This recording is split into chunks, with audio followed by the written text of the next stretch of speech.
बिस्मिल्लाहिर्रहमानिर्रहीम। Basic knowledge के साथ एक बार फिर हाजिर हैं।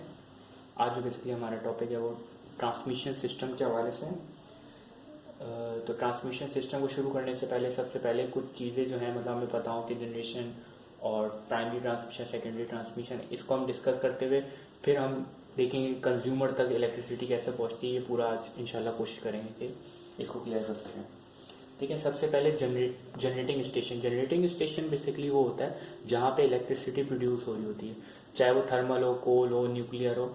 जो भी पावर स्टेशन हैं वो बेसिकली एक मैकेनिकल पावर बना रहे होते हैं और वो कपल किसके साथ होता है, ऑल्टरनेटर, 3 फेज ऑल्टरनेटर के साथ। अब इसने 11 केवी, अब ये देख सकते हैं ये 11 केवी और 12 केवी तक पे जनरेशन होती है, यानी कि बिजली 3 फेज की बनती है। 11 केवी 12 केवी तक की जो है इसमें 11.5 से 12 केवी तक जनरेशन होती है।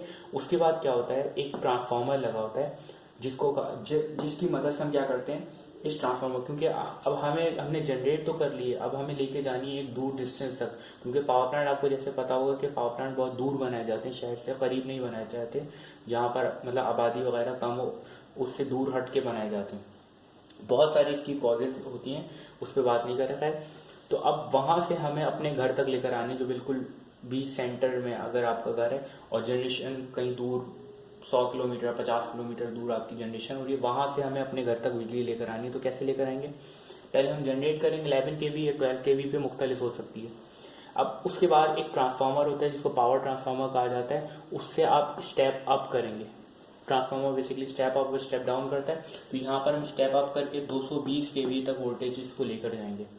जब हम 220 केवी तक वोल्टेज को लेकर जाएंगे, अब ये ट्रांसमिशन जो है हमारे पास, यानी कि जनरेशन से आगे गई, जो 220 केवी तक ही अब हो चुकी थी।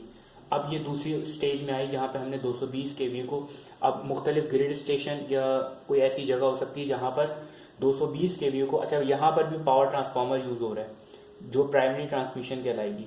यहाँ पे हम 220 केवी को 132 या 66 केवी में स्टेप डाउन कर सकते हैं। ये स्टेप अप हुआ था, ये स्टेप डाउन हुआ। यहाँ हमने क्या किया, 132 केवी को हमने कर दिया 66 केवी, या मतलब 220 केवी को 132, मुख्तलिफ रिक्वायरमेंट के ऊपर हो सकते हैं, 66 केवी भी कर सकते हैं और 132 केवी भी हम कर सकते हैं। तो ये ट्रांसमिशन यहाँ तक जो पोर्शन कराएगा, ये पोर्शन ये प्राइमरी ट्रांसमिशन हो गया। अब मुख्तलिफ जगह पे अब ये क्या हुआ, प्राइमरी ट्रांसमिशन यहाँ चल रही है। अब यहाँ पे क्या हुआ, अपने प्राइमरी ट्रांसमिशन को फर्दर ये 132 है, अब 132 के लिए आपने कर दी। अब उसके बाद जो है क्या कहते हैं, दूसरी जगह रिक्वायरमेंट आ गई, मतलब कुछ 132 को 11 केवी भी रिक्वायरमेंट होती है कि डायरेक्ट 11 केवी भी कुछ इंडस्ट्री वगैरह को मतलब रिक्वायर्ड होती है, तो उनको क्या किया जाता है, 132 के ही लूप से एक ट्रांसफार्मर लगाकर 11 केवी जो स्टेप डाउन करके 11 केवी भी उनको प्रोवाइड कर दी जाती है। तो ये बेसिकली जो आती है सारी, ये सेकेंडरी ट्रांसमिशन में आ रही होती है। यहाँ से आपने रिसीविंग एंड दे दिया, यहाँ पे आपकी सेकेंडरी ट्रांसमिशन आ जाएगी जो 11 केवी, यानी 132 11 केवी में स्टेप डाउन हुआ और आपने क्या कहते हैं किसी भी इंडस्ट्री या किसी को भी 11 केवी दे दी, ये सेकेंडरी ट्रांसमिशन होगी। प्राइमरी ट्रांसमिशन ये हो गई, सेकेंडरी ट्रांसमिशन ये हो गई। अब ये 132 11 केवी जो है, 11 केवी जो है 400 या 400 200, यानी सिंगल फेज जो होगा 200 होगा और मुख्तलिफ जो होंगे। अच्छा, ये 11 केवी जो है ना, ये एक ग्रिड स्टेशन में होता है, ये भी एक ग्रिड स्टेशन होता है, मगर ये मतलब इसमें पावर, मतलब इसमें आप कंज्यूमर तक नहीं पहुंच सकते, यानी कि ये जो होती है ट्रांसमिशन सिर्फ स्टेप डाउन करके इसी को प्रोवाइड करती है। ये पोर्शन जो होता है ग्रिड स्टेशन में होता है।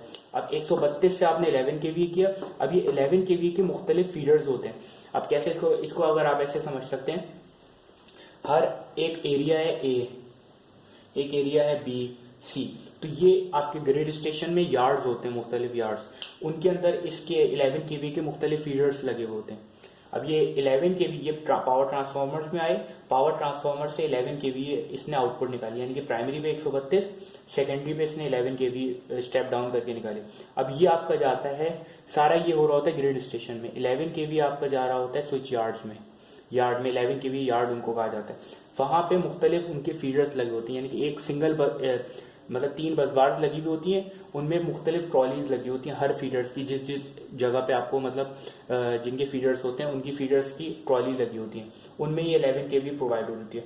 अब इन 11 के भी फीडर्स से ना मुख्तलिफ एरियाज में मुख्तलिफ, आपने देखा होगा कि हर कंपनी अपनी छोटे छोटे 11 के की फीडर्स बनवा अपने मतलब सब स्टेशन बना देती है छोटे से।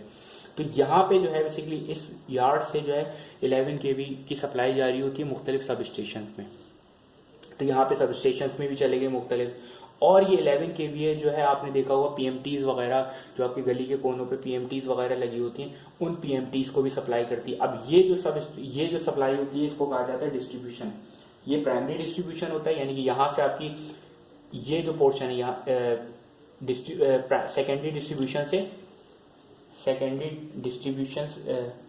सेकेंडरी ट्रांसमिशन और इसके दरमियान ये आपकी कहलाती है प्राइमरी डिस्ट्रीब्यूशन। ये सेकेंडरी ट्रांसमिशन हो गई। अब यहाँ पे आपका पोर्शन डिस्ट्रीब्यूशन का शुरू हो गया। अब यहाँ पे क्या होगा, ये 11 के भी आपकी जारी होंगी मुख्तलिफ पोल्स पर, या हो सकता है मुख्तलिफ सप्लाई भी अगर जिनको चाहिए होती है उनको भी दे देते हैं। और उसके बाद यहाँ पे आप देखें ट्रांसफार्मर लगे हुए जो आपकी गली पे कॉर्नर्स पर लगे हुए होते हैं या किसी फ्लैट्स के नीचे लगे होते हैं, जिनको पीएमटीज कहा जाता है। ये उन पीएमटीज पे सप्लाई जाती है जिनको प्राइमरी सब स्टेशन कहा जाता है, प्राइमरी डिस्ट्रीब्यूशन कहा जाता है।